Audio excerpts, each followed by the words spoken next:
ស្នេហ៍យើងទាំងពីរត្រូវញោមញីដោយមនុស្សទី3គេនៅចិត្ត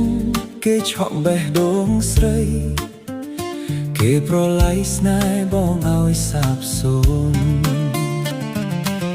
បងមើលរូបថតចាស់ចាស់ឃើញស្នាមញញឹមគ្មានមន្ទិល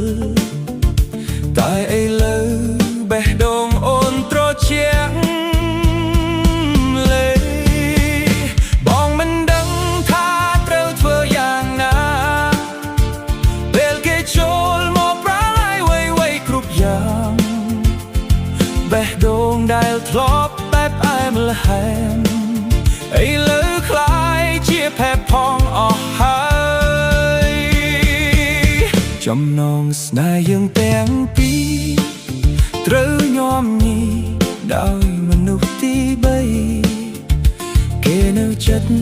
គេឆក់បេះដូងស្រីគេប្រឡ័យស្នេហ៍បងឲ្យសាបសូន្យ